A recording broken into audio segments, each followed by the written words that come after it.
नमस्कार दोस्तों, कहानियों की दुनिया में आपका स्वागत है। इस चैनल पर आपको रोज़ नई नई सामाजिक और पारिवारिक कहानियाँ सुनने को मिलेंगी। कुछ कहानियाँ आपको हँसाएंगी, कुछ रुलाएंगी और कुछ कहानियाँ आपको गुदगुदा जाएंगी। तो चलिए ऐसे ही एक आज भी पारिवारिक कहानी हम शुरू करते हैं। हमारी आज की कहानी है, क्या इसी दिन के लिए लोग औलाद की आशा रखते हैं। आज की कहानी एक बूढ़ी माँ की दर्द भरी कहानी है जो आपकी आंखों में आंसू ला देगी। न जाने रात के कितने बजे होंगे, आंखों से नींद उड़ी पड़ी है और दिल से चैन। कभी बिस्तर पर उठकर बैठ जाती हूँ, कभी लेट जाती हूँ, कभी वाहे गुरु का पाठ करने लगती हूँ। रोशन और दलजीते की कल वाली बातें मेरे कानों में अभी भी गूंज रही हैं। मुझ बूढ़ी का कलेजा चाक हुआ पड़ा है तब से।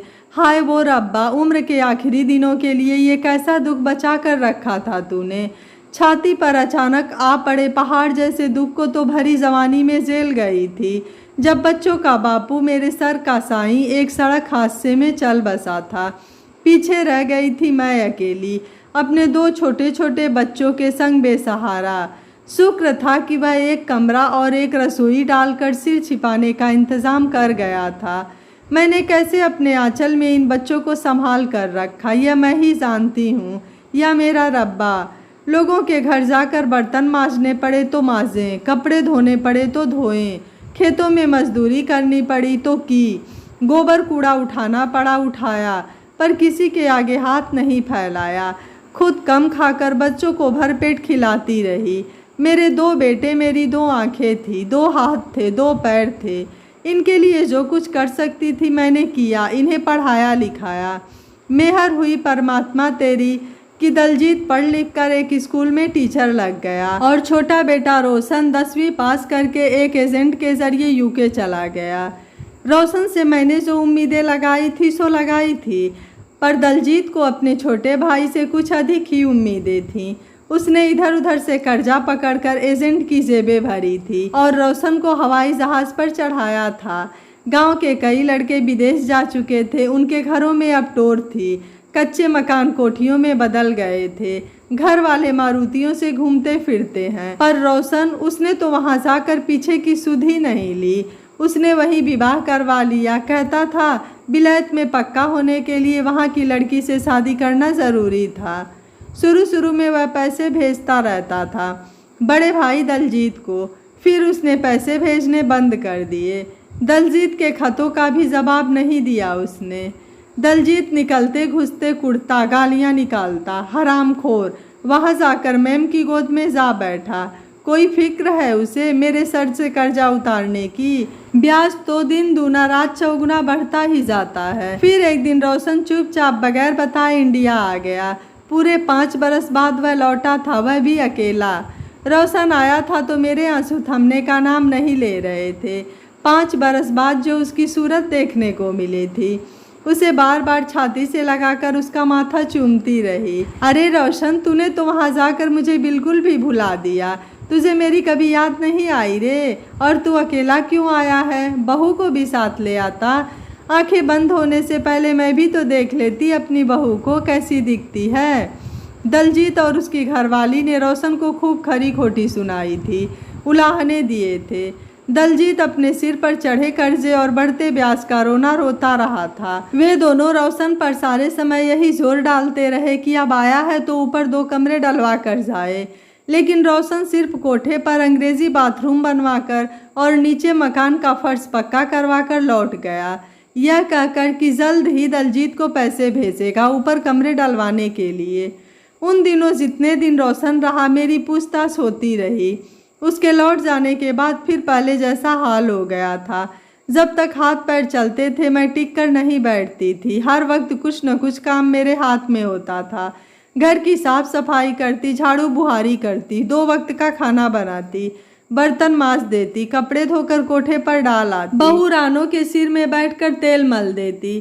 तब रानो भी मुझसे खुश रहती थी, माजी माजी करती घूमती थी। लेकिन देह तो देह है, उम्र के साथ साथ थकने लगती है। हारी बीमारियां इस पर हमला करने लगती हैं। मेरी देह ने भी धीरे धीरे मेरा साथ देना बंद कर दिया। घुटनों में दर्द रहने लगा, देह बिस्तर मांगने लगी। मैं इस छोटे से कमरे में सिमट कर रह गई। वैसे कमरा क्या है, एक छोटा सा स्टोर है जिसमें एक पुरानी चारपाई पर मेरा बिस्तर लगा है। बिस्तर के सिरहाने की ओर छोटी सी जगह है जहाँ लकड़ी के एक टूटे हुए मेज को ईंटों के सहारे खड़ा करके उस पर छोटा मोटा सामान रखा हुआ है।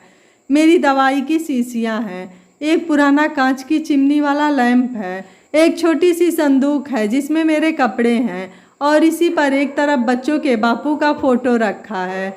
बाईं दीवार से सटी हुई है मेरी चारपाई और उसके ऊपर है पीली रोशनी फेंकता बल्ब। दाईं तरफ छोटी सी जगह आने जाने के लिए बची हुई है। इसी ओर सिरहाने की तरफ एक स्टूल पर पानी का जग, एक गिलास, एक चम्मच और एक कटोरी रखी है। दीवारों में न कोई खिड़की है न रोशनदान, बस एक दरवाज़ा है जो कभी बंद नहीं होता। कड़ाके की ठंड में भी मैं इसे बंद नहीं करती। दरवाज़ा बंद होने पर मेरी सांस घुटने लगती है। इसमें पुरानी मोटी चादर का एक पर्दा हमेशा लटका रहता है जिसके कारण बाहर जाने आने वाले व्यक्ति को अंदर बिस्तर पर पड़ी मैं दिखाई नहीं देती। इस कमरे के साथ ही ऊपर कोठे पर जाने के लिए जीना बना है। जीने के नीचे छोटा सा गुसलखाना है और पानी की एक टोटी लगी है। इसे अब मैं ही इस्तेमाल करती हूँ। घर के बाकी सदस्यों के लिए कोठी पर अंग्रेजी स्टाइल में बड़ा सा बाथरूम है। जीने से आगे एक बड़ा कमरा है और एक रसोई। दलजीत, उसकी पत्नी और दोनों बच्चे इसी में रहते हैं। घर में घुसते निकलते हर आदमी को मेरे कमरे के आगे से ही होकर जाना पड़ता है। कुछ बरस पहले जब मेरी तबीयत ठीक हुआ करती थी, मैं कमरे से बाहर निकलकर छोटे से आंगन में बैठ जाया करती थी। कभी घर से बाहर निकलकर गली में भी चली जाती थी। पर जब से बिस्तर पर पड़ी हूँ और घुटनों में दर्द रहने लगा है, बिस्तर मुझे नहीं छोड़ता और मैं बिस्तर को नहीं छोड़ती। बस तभी उठती हूँ जब मुझे हल्का होना होता है। अपने बिस्तर पर पड़ी छत को निहारती रहती हूँ या फिर दीवारों को, या फिर वाहे गुरु का जाप करती रहती हूँ। पहले मैं अक्सर अपने आप से बातें करती रहती थी, या ये कह लो दीवारों के संग बातें किया करती थी। सुना है दीवारों के भी कान होते हैं, वे सुन सकती है, पर दीवारों के मुंह नहीं होते, वे बातें नहीं करती हैं। अब कोई मेरे कमरे में नहीं घुसता, मेरा हालचाल नहीं पूछता, ना बेटा और ना बहू। विकास और सुमित, दलजीत के दोनों बेटे, कभी कभार पर्दा उठाकर मेरे कमरे में आ घुसते थे। मेरे बिस्तर पर बैठकर खेला करते थे तो मुझे बड़ा अच्छा लगता था। मैं बच्चों के संग बातें करके खुश हुआ करती थी। मेरा वक्त अच्छा गुजर जाता था, लेकिन जब से मैं बीमार पड़ी हूँ, बच्चों ने भी मेरे पास आना बंद कर दिया है। शायद बहू ने ही रोक दिया हो। पहले दलजीत दफ्तर जाते समय और दफ्तर से लौटते वक्त मेरे पास घड़ी भर के लिए ज़रूर बैठा करता था। मेरा हाल चाल पूछता था, दवाई के बारे में पूछता था, लेकिन आहिस्ता आहिस्ता उसने भी हाल चाल पूछना, मेरे पास बैठना बंद कर दिया। छुट्टी वाले दिन एक दो बार अवश्य पर्दा उठाकर झांक लेता है, पर अब कोई मेरी बात नहीं पूछता। एक किनारे मैं पड़ी हूँ आलतू फालतू सामान सी। वाहे गुरु पालनहार कृपा करो, बुढ़ापे में नरक न दिखा। कई दिनों से मेरी दवा खत्म हुई पड़ी है। कोई इधर झांके तो उससे कहूँ, इन्होंने तो मुझे बिल्कुल ही अलग कर दिया है जैसे। अरे निर्मोही हो, कभी पर्दा उठाकर मुस्करम जली को भी एक नज़र देख लिया करो, जीती हूँ कि मरी। कभी कभी सोचती हूँ कि मैं क्यों कलपती हूँ, जो किस्मत में लिखा है वो तो भोगना ही है।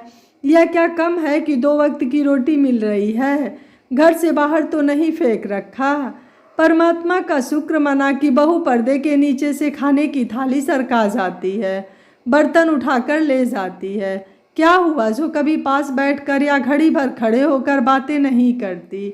इधर मैं भी न जाने क्या क्या बातें दिल में लिए बैठी रहती हूँ उससे साझा करने के लिए, पर वह है कि मौका ही नहीं देती। पहले मैं बिस्तर पर पड़े पड़े बहू या बच्चों को हाक लगाती रहती थी, कभी पानी के लिए, कभी रोटी के लिए, कभी दवा के लिए या फिर टट्टी पेशाब जाने के लिए।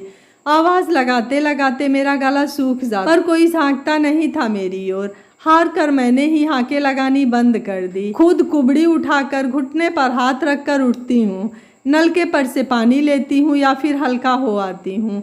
अब तो मुझे आदत सी पड़ गई है। वाहे गुरु, तू ही बख्श मुझे। दाईं तरफ की दीवार पर एक कैलेंडर टंगा है गुरु नानक देव जी का, जब भी कैलेंडर की ओर देखती हूँ मुझे लगता है बाबा नानक मेरी तरफ ही देख रहे हैं और मुस्कुरा रहे हैं। मैं वाहे गुरु करते हुए अरदास करती हूँ, हे सच्चे पातशाह, बुढ़ापे में और दुख न दिखा, अपने पास बुला ले, अब बर्दाश्त नहीं होता। कभी मेज पर रखी दलजीत और रोशन के बापू की फ़ोटो को निहारने लगती हूँ, उससे बातें करने लगती हूँ। देख रहा है न तू, तेरे जाने के बाद मेरी क्या दुर्गति हो रही है। पिछले 2-3 दिनों से घर में चहल पहल सी थी। दलजीत भी मेरा हाल चाल पूछने आने लगा था। कभी कभी बच्चे भी आकर झांक जाते थे। मेरी दवा भी आ गई है। मैं हैरान हूँ। फिर पता चला कि रोशन इंग्लैंड से आ रहा है, बहू और बच्चों के संग 15 दिन के लिए। यह खबर सुनकर मैं खुश हो जाती हूँ। चलो, रब ने आंखें बंद होने से पहले रोशन और उसके बच्चों को देखने का सुख तो बख्शा। रोशन आया तो घर में रौनक सी हो गई।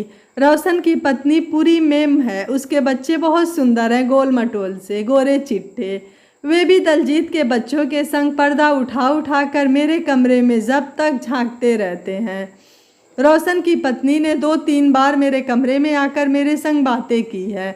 अंग्रेजी में न जाने क्या गिटपिट करती रही, मेरी समझ में कुछ नहीं आया। बीच बीच में पंजाबी हिंदी के 1-2 शब्द ज़रूर मेरे कान में पड़े, पर उसका मेरे संग बात करना मुझे अच्छा लगा। मेरा मन किया कि वह मेरे पास ही बैठी रहे। पिछले कुछ दिनों से मुँह पेशाब बहुत आ रहा है। रात को 2-3 बार मुझे उठना पड़ता है। घुटनों के दर्द के कारण जान निकल जाती है मेरी।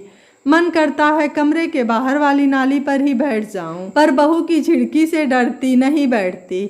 एक बार बैठी थी तो अगली सुबह बहू ने नाक मुंह को दुपट्टे से ढक कर मेरी वो आरती उतारी थी कि मैं तौबा तौबा कर उठी। परसों रात जब मैं पेशाब के लिए बाहर निकली तो दलजीत के कमरे से झगड़ने की आवाज़ें आ रही थी। दलजीत और उसकी घरवाली तेज़ आवाज़ में रोशन से झगड़ रहे थे। मैं हल्का होकर दलजीत के कमरे की ओर बढ़ी। मन में आया दरवाज़ा खुलवा कर उनसे कहूँ, पुत्र क्यों झगड़ते हो आपस में?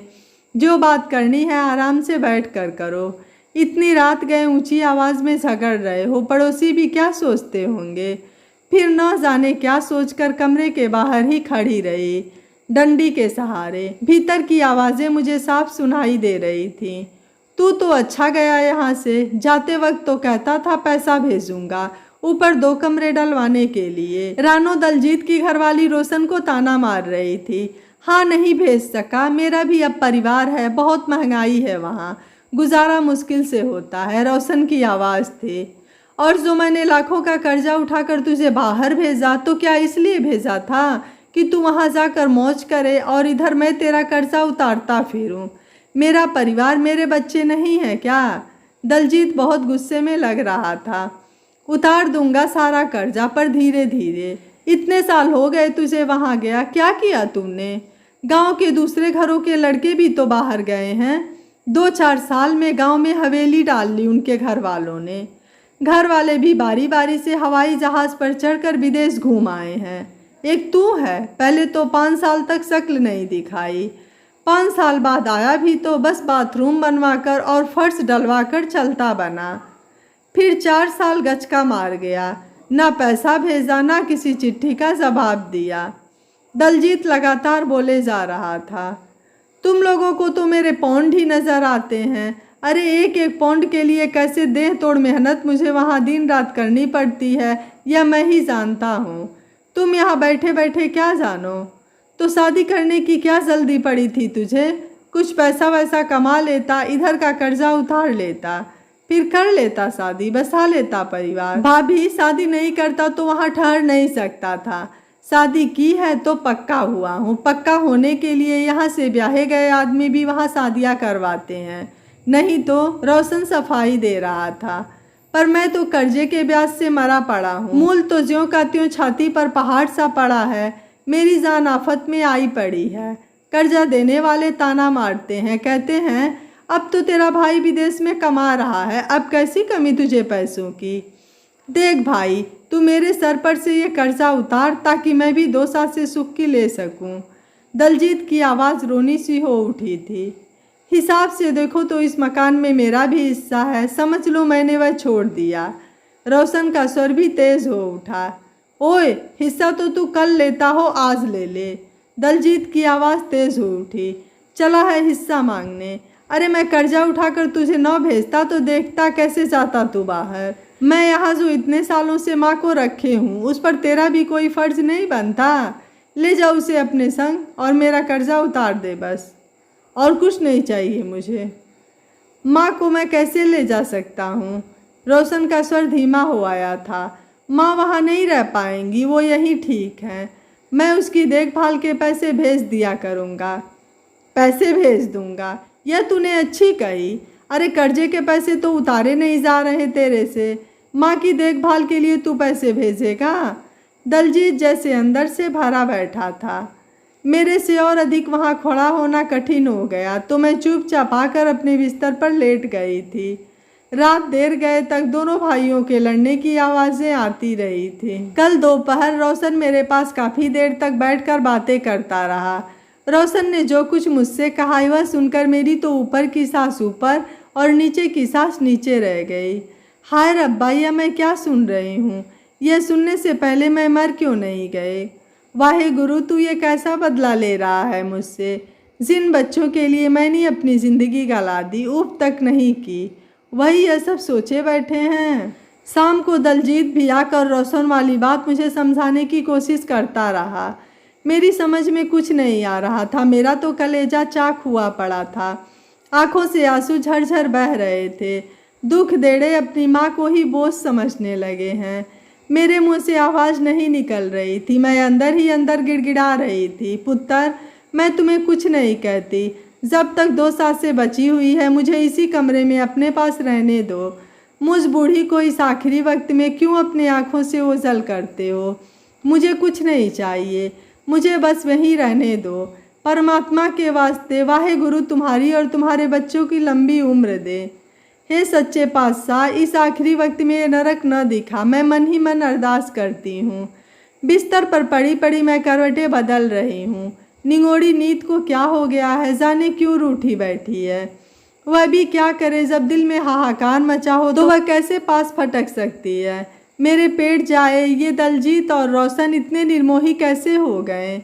उम्र के इस आखिरी पड़ाव में यह दुख भी देखने को मिलेगा। मैंने ख्वाब में भी नहीं सोचा था मेरी आंखों के आगे दलजीत और रोशन के बचपन के दिन खड़े होते हैं। उनके बचपन की एक घटना याद आने लगी। दलजीत और रोशन दोनों ने नंबरदारों के लड़के को पीट दिया था। नंबरदारनी उलाहना लेकर आई थी मेरे पास। कहती थी, तेरे बेटों की हिम्मत कैसे हुई मेरे लड़के को हाथ लगाने की? अगर फिर कभी हाथ लगाया तो इनके हाथ पैर तोड़ देंगे। मैंने आंखों में आंसू भरकर उन दोनों को खूब डांटा था। तुमने क्यों इन नंबरदारों के लड़कों से पंगा लिया? मुझे गांव में रहने देना है कि नहीं? इस पर दलजीत ने कहा था, माँ, कोई मुझे कुछ कह ले, बापू को कुछ कह ले, पर तुझे कोई कुछ कहे यह मैं बर्दाश्त नहीं कर सकता, चाहे वो नंबरदारों का बेटा ही क्यों ना हो। रोशन भी आगे बोला था, माँ, वो हमें माँ की गाली देता था, हम कैसे चुप रहते? तुझे कोई गाली निकाले हम उसका मुंह तोड़ देंगे। अपने बेटों की बात सुनकर मेरी छाती चौड़ी हो गई थी। यही दलजीत कहा करता था, माँ, तू फिक्र न कर, मुझे बड़ा हो लेने दे, फिर तुझे कभी काम नहीं करने दूंगा। बस तू बिस्तर पर बैठी हुक्म किया करना, मैं तेरा हुक्म बजाया करूँगा। आज बिस्तर पर पड़ी मैं वही माँ हूँ, पर बेटे वे नहीं रहे। आज मैं इनके लिए बोझ बन गई हूँ। सारी उम्र मैं यही कोशिश करती रही कि मेरे बच्चे सुखी रहें। सारे दुख मैं अपनी छाती पर झेलती रही कि इन्हें कोई दुख तकलीफ न हो। माँओं की छातियाँ होती ही इसीलिए है। पहले बच्चों को दूध पिलाती हैं, फिर उनके दुख दर्द अपने ऊपर झेल लेती हैं। मेरी नज़रें बाबा नानक के कैलेंडर की ओर उठ जाती हैं, फिर मेज़ पर रखी दलजीत और रोशन के बापू की फ़ोटो पर। मुझे लगता है मानो वे दोनों मुझसे कुछ कह रहे हों। अपने बच्चों के सुख चाहने वाली सुखदेई, अभी तू बच्चों के सुख के बारे में ही सोच। अगर इन्हें इसी बात में सुख मिलता है तो तू उनके सुख में विघ्न न बन। वे तुझे वृद्धाश्रम ही तो छोड़ने जा रहे हैं, कूड़े पर फेंकने तो नहीं। बाहर चिड़िया चहचहाने लगी है, शायद भोर का समय हो गया है। वाहे गुरु करती मैं घुटनों पर हाथ रखकर उठ खड़ी होती हूँ। संदूक में से अपने 2 जोड़ी कपड़े निकालती हूँ, उन्हें एक थैले में रखती हूँ। अपनी दवा गिलास, कटोरी और चम्मच समेटती हूँ। दीवार पर से बाबा नामक का कैलेंडर उतार कर रख लेती हूँ। मेज पर रखे फोटो में दलजीत रोशन का बापू हंस रहा था। मुझे यहीं छोड़े जा रही हो सुखदेई? मेरी आंखें गंगा जमुना हो उठती हैं। मैं मेज पर से फोटो उठाकर उसे दुपट्टे के पल्लू से पोंछते हुए बुदबुदाती हूँ। नहीं, तेरा यहाँ क्या काम, तू भी चल मेरे संग। मेरे दोनों बेटे बहुत गर्व के साथ मुझे वृद्धाश्रम ले जाने की तैयारी कर रहे थे और मैं रोशन के बापू की आज्ञा मानकर वृद्धाश्रम जाने को तैयार हो गई थी। लेकिन मेरे मन में यह सवाल चल रहा था कि इतनी गरीबी में भी मैंने अपने दोनों बेटों को पढ़ा लिखा कर इस काबिल बना दिया कि वह अपने पैरों पर खड़े हो गए और मेरे दोनों बेटे मिलकर अपनी एक बूढ़ी माँ को नहीं रख सके। क्या इसी दिन के लिए लोग औलाद की आशा रखते हैं? दोस्तों, एक पिता के न रहने के बाद माँ बहुत संघर्षों से अपने बच्चों को बड़ा करती है। उनके संघर्ष और बलिदान की हम कीमत तो नहीं चुका सकते हैं, लेकिन उन्हें बुढ़ापे में मान और सम्मान देकर उनके बुढ़ापे की तकलीफ को दूर कर सकते हैं। एक माँ अपने पति के नहीं रहने पर भी 2 या 3 बच्चे को पाल लेती है, लेकिन बुढ़ापे में सभी बच्चे मिलकर भी एक माँ को नहीं रख पाते हैं। यह आधुनिक समय का सबसे बड़ा दुर्भाग्य है। यही कारण है कि वृद्धाश्रमों की संख्या बढ़ती जा रही है।